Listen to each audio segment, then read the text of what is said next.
Estoy seguro de que alguna vez te has despertado y te has preguntado quién eres, de dónde provienes, hacia dónde te diriges. Y si no lo has hecho, te propongo a que lo hagas y verás que son muy interesantes las respuestas que intentas darte.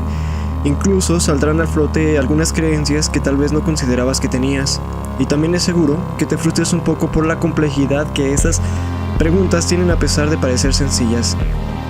Desde hace miles de años, las diferentes culturas de la humanidad han tratado de dar explicación a estas preguntas.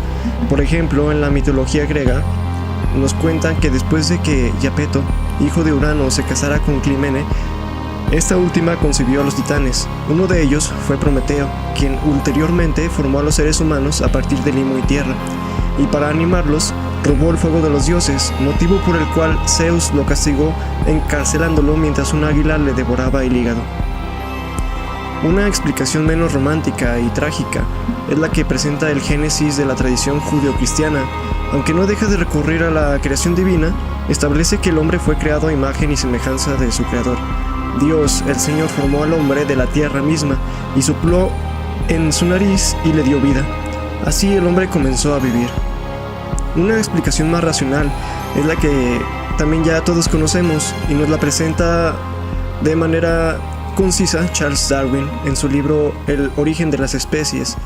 El hombre ha ido evolucionando durante miles de años, dando lugar a el Homo sapiens. Hace unos 200.000 años, cuando el ser humano primitivo comenzó a desarrollar el lenguaje, es cuando sucede algo mágico. Comienza a desarrollar pequeñas civilizaciones que posteriormente crecen por la utilidad que éstas conllevan para preservar su especie. Aquí es cuando llegamos a un punto trascendental, pues ahora el ser humano se ha convertido en un ser social. Este fenómeno ha llevado a grandes pensadores a preguntarse cómo y por qué sucede. Uno de los más importantes es Auguste Comte, quien fue el que dio el nombre a la sociología, la materia que se encarga de estudiar todos los fenómenos sociales que acontecen en la humanidad. Y así como la sociología, también existen diferentes estudios que, si bien son más específicos, también son de suma importancia para conocer el entorno en el que el ser humano se desenvuelve en su día a día. Y hay que poner mucha atención en estos estudios, pues son elementos para comprender el comportamiento social. Además, están catalogados como ciencias, porque utilizan el método científico para sus investigaciones. Recordemos que el método científico se trata de hacer una observación, crear una hipótesis, realizar la experimentación, analizar los resultados, y si la hipótesis resulta ser cierta, entonces se hace un informe. En caso contrario, en donde la hipótesis resulta ser falsa, entonces se debe replantear dicha hipótesis. Y bueno, sin más rodeos, las ciencias sociales son la economía, que estudia los medios empleados por el ser humano para organizar recursos; la política, que estudia las relaciones de poder; el derecho, que promueve el conjunto de normas para la sana convivencia social; la antropología, que es el estudio del ser humano y sus obras, por ejemplo, su físico, comportamiento, acciones, etc. Y la historia, que estudia los acontecimientos pasados y establece conexiones con el presente. Todas estas ciencias en su conjunto sirven para desenmarañar el fenómeno que llamamos sociedad. Volvamos con el concepto de sociedad. La sociedad es el conjunto de individuos que interactúan entre sí de diversas maneras y además comparten un contexto, es decir, creencias, espacio geográfico, normas, etc.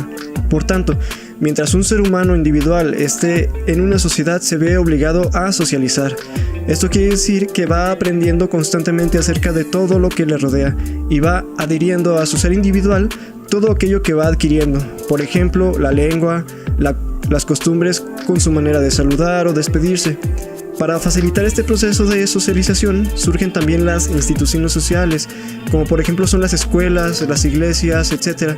Cada una de estas instituciones crean sus normas para satisfacer las necesidades de la sociedad. Analicemos conceptos importantes que se desarrollan dentro de la sociedad. Y es que la sociedad se subdivide en lo que llamamos culturas. Estas son aquellos espacios geográficos y temporales donde se comparten valores, creencias y representaciones del mundo. Por ejemplo, en la imagen que está en pantalla se puede observar una vestimenta típica de un festival de Día de Muertos. Este es un claro ejemplo de un fenómeno cultural y que es propio de la cultura mexicana. Tanto en México como en otros países de todo el mundo existen estos tipos de fenómenos culturales.